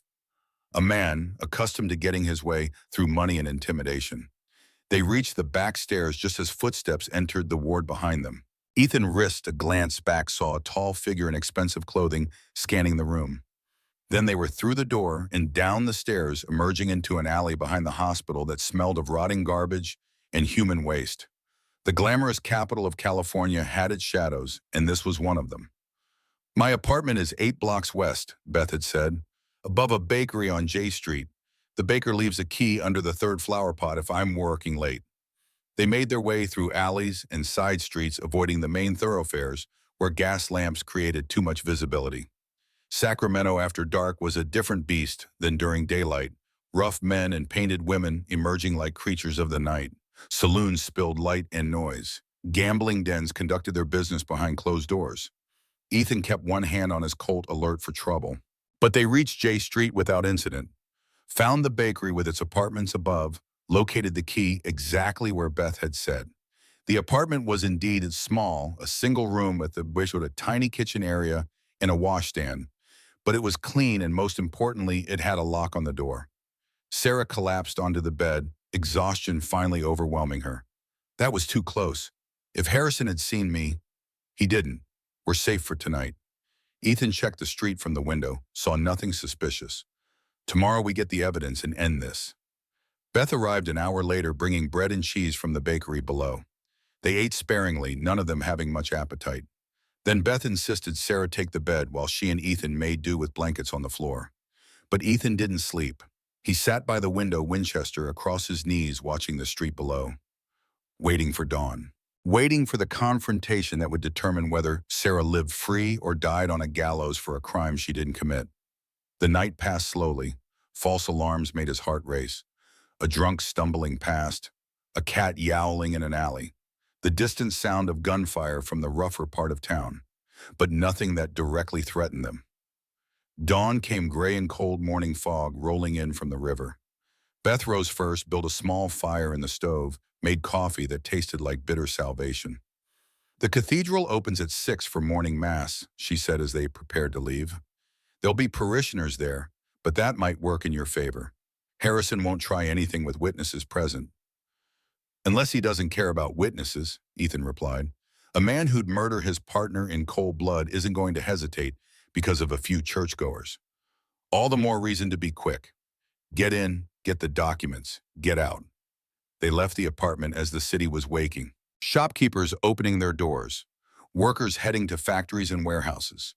The legitimate business of the day beginning alongside the illegitimate business that never stopped. Holy Cross Cathedral stood on 11th Street, an imposing structure of stone and stained glass that dominated its surroundings.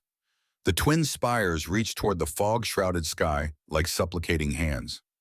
Early morning worshipers climbed the front steps, elderly women and black working men stopping before their shifts. Ethan and Sarah joined the flow, just 2 more people seeking solace or absolution in the house of God. The interior was vast and echoing vaulted ceilings that amplified every footstep and whisper. Rows of wooden pews faced an ornate altar where a priest in vestments prepared for morning mass. Candles flickered in alcoves. The smell of incense hung heavy in the air. Along the left wall, confessional booths stood like sentinel boxes, dark wood carved with religious imagery. 3rd from the altar, Sarah had said. They moved casually down the side aisle, 2 people who might be seeking to confess their sins before Mass. No one paid them any attention. Why would they? This was a church, a sanctuary. Sarah slipped into the 3rd confessional booth. Ethan positioned himself outside, blocking the entrance with his body while appearing to pray. His hand rested inside his coat on the butt of his Colt. Inside the booth, he heard Sarah moving the scrape of wood on wood as she pried at the panel. A moment of silence. Then a soft, devastated sound. She emerged, her face the color of old ash. They're gone. The documents. Someone found them. Before Ethan could respond, a voice spoke from behind them. Cultured, educated, carrying the confidence of a man who'd never faced real consequences for his actions. Looking for these, Miss Morgan, they turned. Harrison Crowley stood 10 feet away holding a leather portfolio. He was a tall man in his early 50s, dressed in an expensive suit that spoke of wealth and status. His hair was graying at the temples, his face handsome in a patrician way. He looked like a pillar of the community, a man you trust with your money and your future. He looked like everything Sarah had described and more, because flanking him were two men who very clearly were not pillars of anything, hard cases with dead eyes and guns worn low, professional killers. "How did you find them?" Sarah whispered. "I'm not a fool, Miss Morgan. You think I wouldn't watch the places that mattered to you, the hospital where your friend works, your father's grave, and this cathedral where you came so often to pray?" Harrison smiled, and it was a terrible thing empty of warmth. "I had men watching for weeks. One of them noticed the loose panel. And imagine my surprise when I found such meticulously documented evidence of poor Marcus's embezzlement and my own." He opened the portfolio, let them see the papers within. Account ledgers, correspondence, everything Sarah had gathered. "Of course, I also found your carefully written statement describing how I murdered Marcus. Very detailed, almost believable." "It's the truth," Sarah said, finding her voice. "You shot him in cold blood. I watched you do it. You watched me defend myself against a man who'd gone mad with guilt and tried to kill me. That's what the evidence will show once I've adjusted these documents slightly. Amazing what a skilled forger can do." Harrison's smile widened. "But all of this is academic, really, because you won't be around to contest my version of events."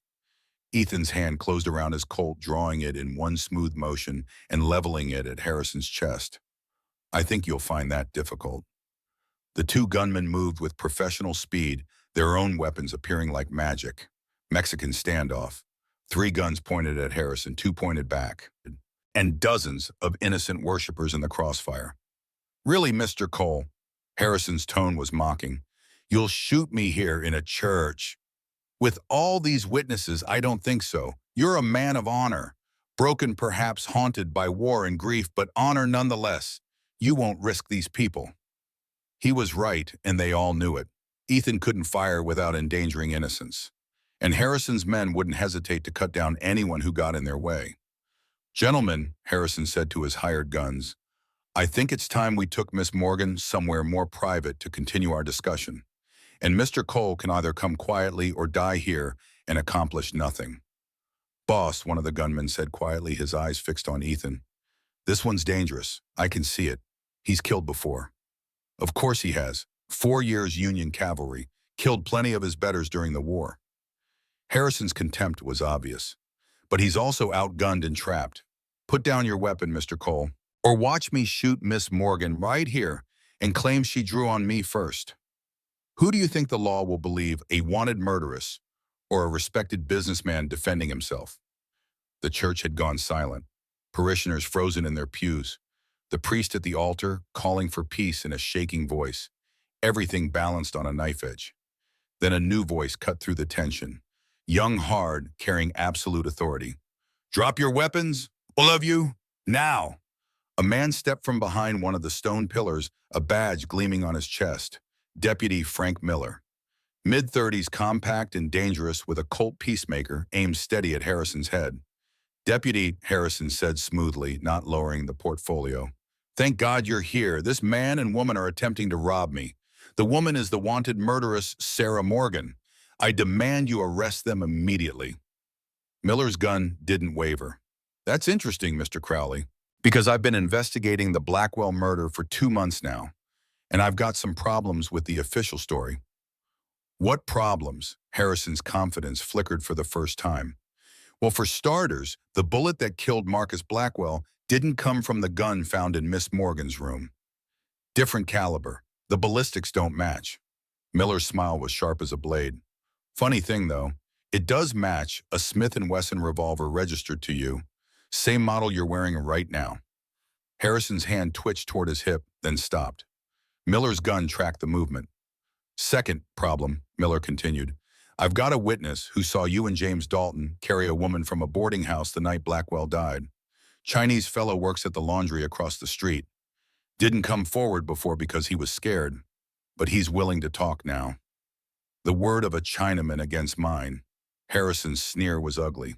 No court will accept that. Maybe. But combined with those documents, you're holding the ones that prove embezzlement, the ones that give you a clear motive for murder. I think a jury might find it interesting. Miller gestured with his gun. Now put down the weapons, nice and slow. For a moment it seemed like Harrison would comply. Then his face hardened with the look of a man who'd decided to burn it all down rather than face justice. Dalton, he said quietly, kill them all. The gunman called Dalton moved with terrifying speed, his Colt rising toward Miller. But Ethan was faster, 4 years of cavalry combat honing reflexes that remembered killing even when his conscious mind wanted to forget. His peacemaker roared in the enclosed space, deafening the bullet taking Dalton in the chest before the man could complete his draw. The second gunman fired at Ethan, the round spanging off stone inches from his head. Miller's return shot caught the man in the shoulder, spinning him around. He tried to bring his gun back up, and Ethan fired again, this time not missing.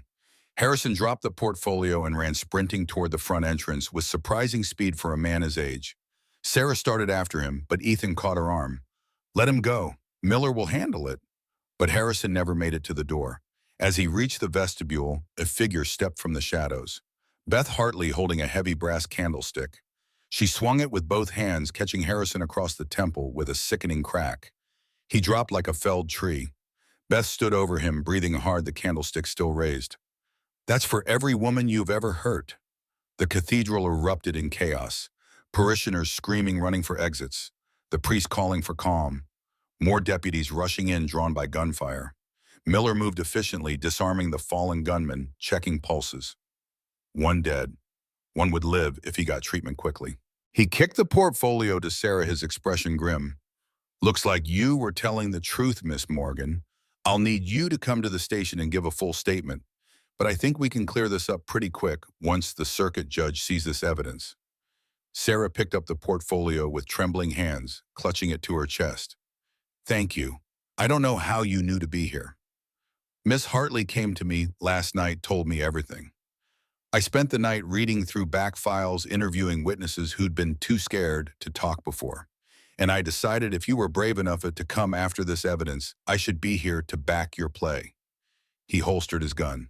Besides, I'm tired of crooked lawmen giving the rest of us a bad name. Harrison Crowley groaned, consciousness returning slowly. Miller hauled him to his feet, slapping iron cuffs on his wrists. Harrison Crowley, you're under arrest for the murder of Marcus Blackwell, embezzlement, attempted murder, and about 6 other charges I'll think of on the way to jail. This is a mistake, Harrison mumbled, blood running from the cut on his temple. You don't know who I am. I have friends. Powerful friends. Yeah, Miller smiled without humor. Well, I've got something better than friends. I've got the law on my side. Real law, not the bought and paid for kind you're used to. The next hours passed in a blur of official procedures.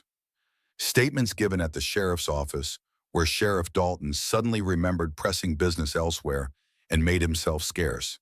Documents examined and certified. Witnesses interviewed. The machinery of justice rusty from disuse, but still functional when properly engaged. Circuit Judge William Harper, who happened to be in Sacramento for a scheduled session, reviewed the evidence personally that same evening.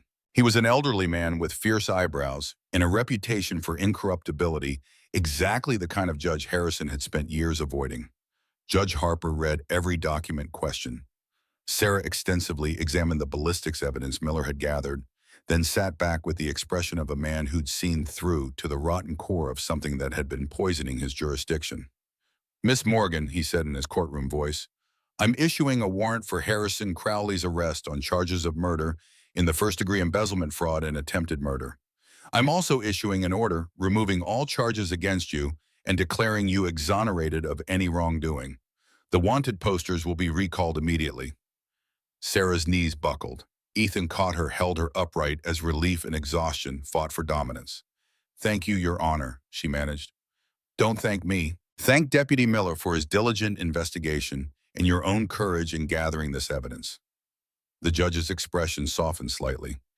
"You've done a great service to this community, Miss Morgan. Exposing corruption of this magnitude requires strength most people don't possess." He signed the orders with a flourish, then looked at Harrison, who sat sullen and defeated in the corner. "As for you, Mr. Crowley, your trial is scheduled for next month. I expect the jury will have a verdict rather quickly once they see this evidence." The trial, when it came 4 weeks later, was exactly as Judge Harper predicted. 3 days of testimony. Harrison's expensive lawyers trying and failing to discredit the overwhelming evidence against him. Sarah's account of witnessing the murder. Deputy Miller's forensic analysis. The embezzlement documents speaking for themselves. The jury deliberated for 2 hours, guilty on all counts. Judge Harper sentenced Harrison Crowley to death by hanging. The execution was scheduled for 6 months, hence time enough for appeals that went nowhere. In the end, on a cold February morning in 1874, Harrison Crowley climbed the steps to the gallows and paid the final price for murder and corruption. But that was still in the future. On that August day when the charges were dropped, when Sarah was finally free, Ethan and Sarah walked out of the courthouse into the Sacramento twilight and simply stood there breathing the air of freedom. "It's over," Sarah said wonderingly. "I'm free. I'm actually free." "You are. And now you can go anywhere, do anything." Ethan found the words harder to say than he'd expected. "You could go back east, start fresh where no one knows what happened. Or stay in Sacramento, take that job offer the bank made." Sarah turned to face him, her expression unreadable. "Is that what you want, for me to leave?" "No, but I want you to have the choice. You've had too many choices taken from you already. This one should be yours." "Then I choose to go back to Pine Creek Ranch with you." She took his hand, their fingers intertwining naturally. "If you'll have me, I know it's sudden. We've only known each other a month. But in that month, you've shown me more genuine care and protection than anyone in my entire life. You make me feel safe, and I think I might be falling in love with you." Ethan felt something in his chest that he'd thought dead and buried with Rebecca. Hope. "I think I might be falling in love with you, too." They kissed there on the courthouse steps in full view of Sacramento's finest citizens, and neither of them cared who saw. They stayed in Sacramento another 3 days waiting for paperwork to be finalized for the official declaration of Sarah's innocence to be published in newspapers throughout California. The bank's board of directors offered her a formal apology, a settlement of $5,000, and her job back at double her previous salary. She declined the job but accepted the settlement. "I'm done with Sacramento," she told them. "Too many ghosts here. Time to build something new." They said goodbye to Beth, who cried, and made Sarah promise to write regularly. They thanked Deputy Miller, who was already working on rooting out the other corrupt lawmen Harrison had bought. Then they boarded the stage back to Weaverville, retracing the journey they'd made weeks earlier. But this time Sarah sat openly at Ethan's side, no bonnet hiding her face, no fear forcing her to hide. This time she was free. The ranch appeared on the horizon late on a September afternoon, the house and barns and corrals exactly as they'd left them. Smoke rose from the chimney. Cattle dotted the pastures. Home. But as they rode into the yard, Ethan noticed something wrong. Jack and Danny should have come out to greet them. The ranch was too quiet. Martha emerged from the house, and Ethan knew immediately that something terrible had happened. She was crying something he'd never seen in all the years he'd known her. "Ethan," she said, and her voice broke. "Oh, Ethan, I'm so sorry."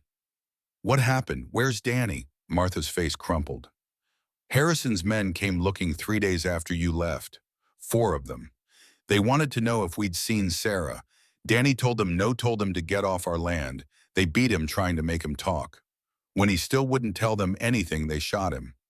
Just shot him in the yard and rode away." The world seemed to tilt. Ethan dismounted slowly, feeling like he was moving through water. "Where is he?" "We buried him on the ridge near where he liked to watch the sunset." Martha looked at Sarah, who'd gone pale as death. "He died protecting you, child. Died rather than betray where you'd gone." Sarah made a sound like something breaking inside her. "No, oh God, no. This is my fault. He died because of me." "He died because he chose honor over cowardice," Jack said, emerging from the barn. His eyes were red-rimmed, his face haggard. Don't you dare cheapen his death by calling it your fault. Danny knew what he was doing. He stood up to evil men and they killed him for it. That's on them, not you. But the guilt was overwhelming. Sarah collapsed to her knees in the dirt, sobbing. Ethan knelt beside her, holding her, while she shook with grief and guilt and rage. That night, they held a small service at Danny's grave. Just the four of them standing in the golden light of sunset, while Ethan read from the Bible passages about sacrifice and courage. The grave was marked with a simple wooden cross, Danny's name burned into the wood. He was 19 years old. Jack said, his voice rough. Had his whole life ahead of him. But he chose to do right. That counts for something. It counts for everything, Ethan agreed. He placed a hand on the cross, making a silent promise. Danny Watson's sacrifice would not be forgotten, would not be in vain. In the days that followed, they began the slow process of healing. The ranch demanded work, and work provided distraction from grief. Cattle needed tending. Fences needed mending. Life continued despite death. Sarah threw herself into helping however she could. She worked alongside Martha in the house, learning to cook and clean and manage a frontier household.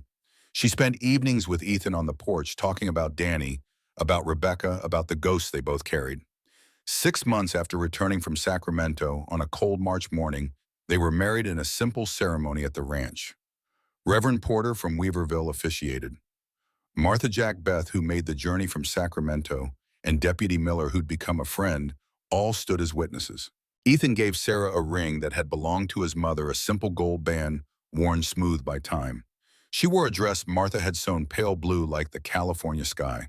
They spoke their vows standing near Danny's grave, wanting him to be part of the ceremony in the only way still possible. Life settled into new rhythms. Sarah proved to have a gift for managing the ranch's finances, her banking experience translating perfectly to tracking expenses and profits. With her help and the settlement money she invested, Pine Creek Ranch began to thrive.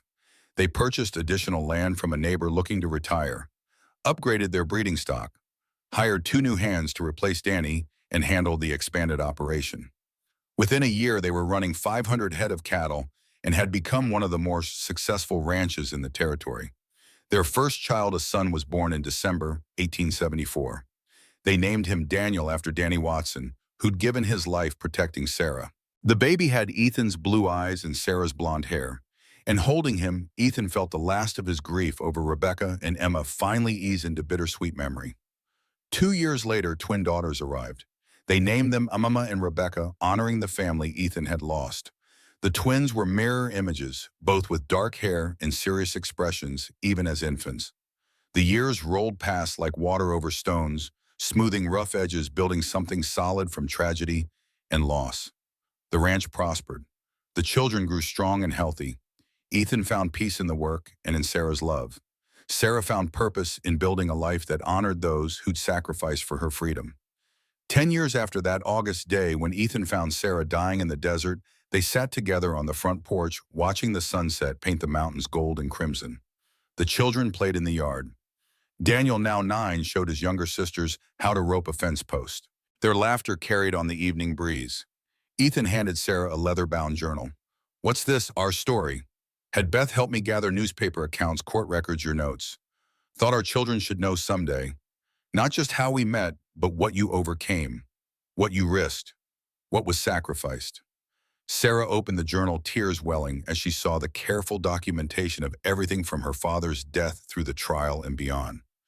From beaten and abandoned on a roadside to this, she gestured at their home, their land, their children. It seems impossible. Not impossible, just unlikely. Like most good things in life. Ethan took her hand, their fingers intertwining as naturally as breathing. "Do you have regrets about Danny and about everything that happened? Every day I think about him, about the price paid for my freedom." She squeezed his hand. But Jack was right. Danny chose honor. Cheapening that choice by drowning in guilt would dishonor his memory. So instead, I try to build something good from his sacrifice, a life worth the price he paid. He'd be proud of you, of what we've built here. The sun touched the horizon, their sky burning with colors that had no names. Their children's laughter continued innocent and pure. Somewhere in the distance, cattle lowed their evening song. "What do we tell them?" Sarah asked quietly. When they're old enough to understand about the violence, the murder, everything, we tell them the truth, that evil exists, but courage can defeat it, that justice is worth fighting for even at great cost, that love found in darkness shines brighter than love found in comfort, and that their mother was a hero. Sarah shook her head. Not a hero, just a woman who couldn't stay silent. That's what heroes are, Sarah. People who do right things even when it's terrifying. 40 more years passed in the narrative space between heartbeats. The children grew married, brought grandchildren, who brought great-grandchildren. Ethan's hair went from gray to white. Sarah's beauty matured into elegance. The ranch passed to Daniel, who managed it with the same dedication his parents had shown. And now, on this June evening in 1913, as war clouds gathered over Europe, and young men prepared to march toward trenches that would swallow a generation's 70-year-old Ethan Cole finished his story. Thomas sat silent on the porch steps, his great-grandfather's words hanging in the twilight air like smoke. The old man's eyes had drifted closed, lost in memories that felt more real than the present. "Grandpa," Thomas said quietly. Ethan opened his eyes, returning from 1873 to 1913, from young cavalry officer to old rancher. "That's why you saved her," Thomas continued, "because you'd failed to save that woman at Andersonville, because you couldn't save Grandma, Rebecca, and Emma, because you needed to prove you could protect someone. Partly, but also because it was right, because Sarah deserved someone to stand with her, because evil flourishes when good men look away."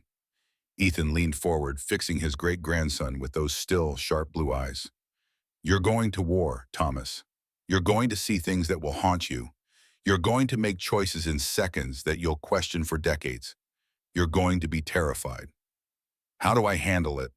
By remembering what you're fighting for, not just freedom or democracy or any of the big words politicians use, but for specific people, the family back home, the fellow soldier beside you, the innocent who can't defend themselves.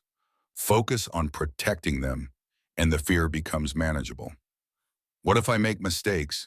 What if I do something I can't take back?"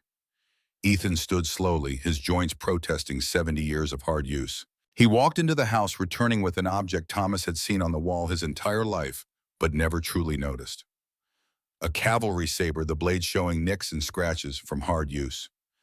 "This belonged to me during the war. Carried it at Shiloh and Antietam in Gettysburg. Used it to protect Sarah from Harrison's men 40 years ago." He offered it to Thomas. "Take it. Let it remind you that you come from people who fought for what's right, even when the cost was high." Thomas took the saber reverently, feeling the weight of history and expectation. "Grandpa, I don't know if I can live up to this. To you, to Grandma Sarah, to Danny Watson, who died protecting her. You don't have to live up to anyone. You just have to do your best. Make choices you can live with. Protect those who need protecting. And come home to tell your own stories." Ethan placed a weathered hand on the boy's shoulder. "Daniel Watson died at 19. I'm 70. I've had 51 years he never got. That's the gift his sacrifice gave me, gave Sarah, gave everyone who came after.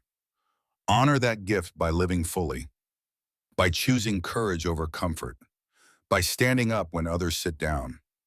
Thomas nodded, unable to speak past the lump in his throat. A car appeared on the road, dust rising behind it. Thomas's father coming to take him to the train station.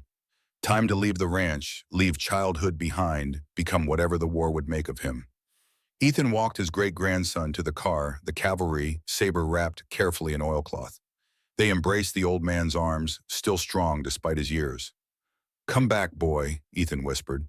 "Whatever happens over there, find a way to come back. Your story's not done yet." "I will, I promise." Thomas climbed into the car. His father started the engine. The vehicle rolled forward, carrying him away from the ranch toward the train station and the ship that would take him across the ocean to trenches and gas attacks and machine gun fire. Ethan stood watching until the dust settled and the car disappeared. Then he turned back to the house where Sarah waited, as she'd waited for 40 years, patient and constant. She met him on the porch, slipping her hand into his. "Did you tell him everything? From the day I found you dying to Danny's death to this moment. Do you think it helped?" "I don't know, but he needed to hear it.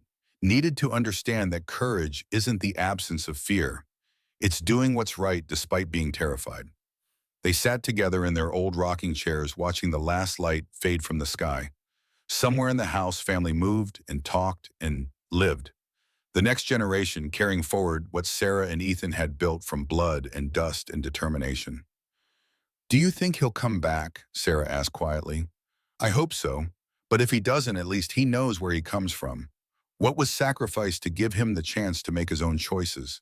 Sarah leaned her head against Ethan's shoulder, and they rocked gently as stars appeared one by one in the darkening sky.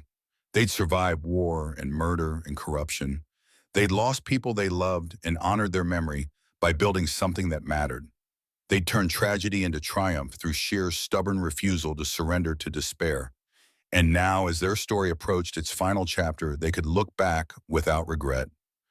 Could see the through line from that August day in the desert to this June evening on the porch. Could understand that every choice, every sacrifice, every moment of courage had led to something worthwhile. The ranch, the family, the legacy, a life built on the foundation of standing up when others stayed silent, of protecting the vulnerable, of believing that one person's courage could make a difference. Danny Watson had believed it. Sarah Morgan had believed it. Ethan Cole had believed it. And now Thomas Cole carried that belief toward his own reckoning with history. The old couple rocked gently on their porch, hands clasped, watching night claim the desert that had witnessed the beginning of their story 40 years ago. They'd come full circle, from death to life to death again, the eternal rhythm that governed all things. But what they'd built together would outlast them. The ranch would continue. The family would grow. The story would be told and retold, carried forward by those who came after. And perhaps somewhere in the telling, theirs would find courage to stand against their own darkness, to protect their own vulnerable, to build their own legacies from dust and blood and love. That was enough. That was everything. Ethan Cole closed his eyes and let the memories wash over him one last time. Sarah dying in the desert, the desperate ride to the ranch, the wanted poster, the journey to Sacramento, the cathedral confrontation, the trial, the wedding, the children, the years of hard work and harder choices, a good life, an honest life, a life worth the price paid by those who'd sacrificed for it. He opened his eyes and looked at Sarah, still beautiful, despite 7 decades of living. She smiled at him, that same smile that had given him hope when hope seemed impossible. "I love you," he said simply. "I love you too. Always have. Always will." They rocked together as the stars wheeled overhead, two old souls who'd found each other in the worst circumstances and built something beautiful from tragedy. And in the darkness beyond the porch, the desert wind whispered its eternal song, carrying with it the ghosts of all who'd walked this land before and all who would walk it after. The story was ending, but stories never truly end. They just pass to new tellers, new listeners, new dreamers who take the old words and make them new again. Ethan Cole's story, Sarah Morgan's story, Danny Watson's story, Thomas Cole's story yet to be written. All connected, all a part of the endless chain of courage and sacrifice and love that bound humanity together across time and space and circumstance. The rocking chairs creaked their rhythm, the wind sang its song, the stars burned cold and beautiful overhead. And on a ranch built from dust and blood and determination, two old people held hands and watched the night deepen content in the knowledge that they'd done their part.